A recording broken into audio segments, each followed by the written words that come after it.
Retournons en 1960, l'arrivée de l'État-providence. C'est alors le retrait de l'Église catholique au niveau des sphères publiques, dont l'éducation et les services sociaux. La vision traditionnelle du mariage et des rôles que les hommes et les femmes doivent jouer à la maison ou dans la sphère publique est remis en question par le féminisme. On assiste à une diminution des mariages, à une augmentation des unions de fait. Au niveau des lois, il y a beaucoup de changements. En 1964, c'est la loi sur la capacité juridique de la femme mariée. Elle obtient la pleine capacité juridique. En 1968, la loi sur le divorce en facilite l'accès. En 1977, on revoit le droit à la famille.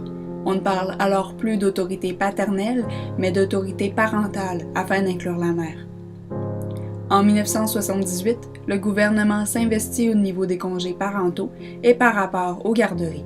La réflexion avait débuté en 1970 avec la commission Byrd. Les CPE et les autres mesures d'aide et d'assistance sociale auront contribué à modifier le quotidien des familles et ainsi faciliter l'accès au travail pour les mères. En 1980, la loi 89 supprime le concept d'illégitimité des enfants nés hors mariage. 4 ans plus tard, la vision des enfants comme un enjeu et une responsabilité collective prendra du terrain. En 1988, on décriminalise l'avortement. En 2002, on sort d'une vision hétéronormative du couple en incluant l'accès au mariage pour tous et toutes, peu importe leur genre. Ces changements ont permis une plus grande expression des façons d'être parents.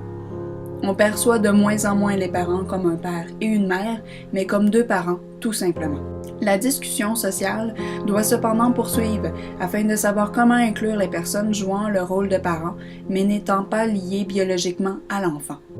De plus, dans les modèles actuels, dont les familles recomposées, LGBTQIA+, ou polyamoureuses, parfois plus de 2 parents sont responsables envers un enfant. Il faut donc s'asseoir pour voir comment reconnaître légalement leur statut. La famille a changé en 60 ans. Nous avons le devoir, comme société, de prendre le temps de réfléchir à comment reconnaître et protéger cette diversité des façons d'être famille. À la prochaine!